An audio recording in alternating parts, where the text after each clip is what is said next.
and red. Side by side go the factory Ducatis.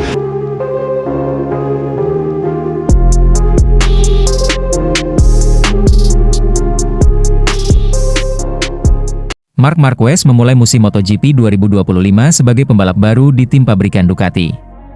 Namun pengaruhnya terbukti jauh melebihi status pendatang baru di tim itu.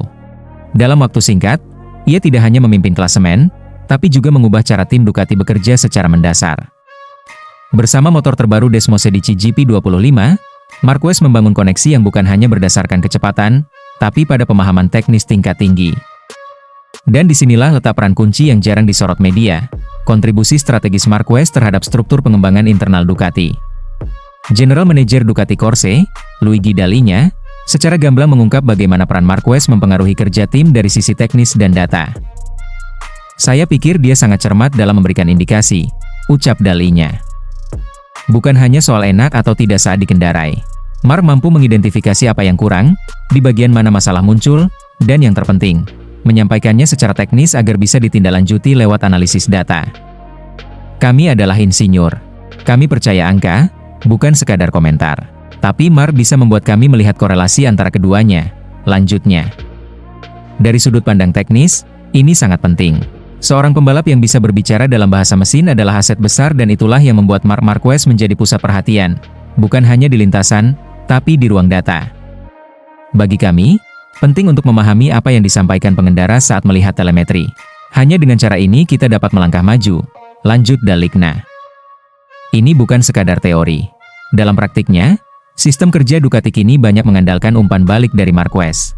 Ia jadi titik acuan, terutama dalam menemukan solusi pada karakteristik baru motor. Di balik dominasi Ducati di awal musim ini, ada banyak pekerjaan teknis yang berjalan senyap. Dan menurut Dall'Igna, Marc bukan pembalap yang hanya mengandalkan kecepatan. Dia adalah pembalap yang selain sangat cepat, juga mampu memanfaatkan semua materi yang dimilikinya dengan baik," ujar Dall'Igna dengan kagum. Itu artinya, Marquez tidak membuang waktu dalam proses adaptasi. Ia langsung membaca motor, memahami batasnya, lalu memaksimalkan kekuatan yang tersedia. Ini membuat perbedaan besar terutama dibanding rekan setimnya, Pecco Bagnaia. Di saat Marquez menembus batas podium di tiap seri, Pecco masih terjebak dengan persoalan feel bagian depan. Ia belum menemukan kestabilan, bahkan kehilangan banyak poin di GP Le Mans, membuatnya kini tertinggal jauh di klasemen. Padahal Pecco punya akses langsung ke data dan setelan motor Marc. Namun seperti yang Dall'Igna katakan secara tersirat, kemampuan memahami data dan menerapkannya di lintasan adalah hal yang jauh lebih kompleks. "Menurut pendapat saya, dia, Marquez, mengalami 2 kecelakaan yang lebih disebabkan oleh kurangnya kewaspadaan daripada kesalahan berkendara itu sendiri," tegas Dall'Igna. Dengan kata lain, ketika gagal pun, Marquez tetap dinilai stabil dari sudut teknis. Ia jarang melakukan kesalahan fundamental. Ketika gagal, itu karena faktor non-teknis, kelelahan, tekanan, atau kondisi trek.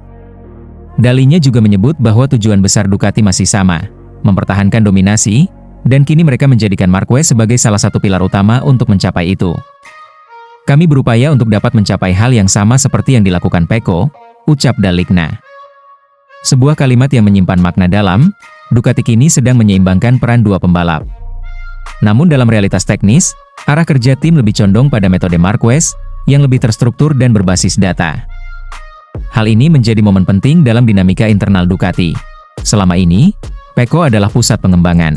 Tapi kini, peran itu mulai terbagi, bahkan cenderung digeser. Dengan semua pencapaian sejauh ini, termasuk kemenangan sprint secara beruntun sebanyak 6 kali dan podium kedua di GP Prancis, Marquez telah membuktikan dirinya sebagai bukan hanya pemenang, tapi juga arsitek kemenangan. Dari pit wall hingga meja analisis data, namanya muncul sebagai rujukan. Tim teknis mulai bekerja berdasarkan rasa dan arah yang ia tunjukkan melalui pembacaan telemetri. Inilah kekuatan tersembunyi Marquez. Kecepatan bisa ditandingi, tapi pemahaman teknis dan kepemimpinan dalam garasi itulah yang menjadikannya berbeda. Musim MotoGP 2025 masih panjang, tapi satu hal yang sudah tampak jelas, Marc Marquez bukan sekadar pembalap tercepat. Ia adalah pion strategis dalam sistem Ducati, dan jika tren ini terus berlanjut, ia bukan hanya favorit juara dunia tapi juga ikon perubahan dalam sejarah teknis tim pabrikan Ducati.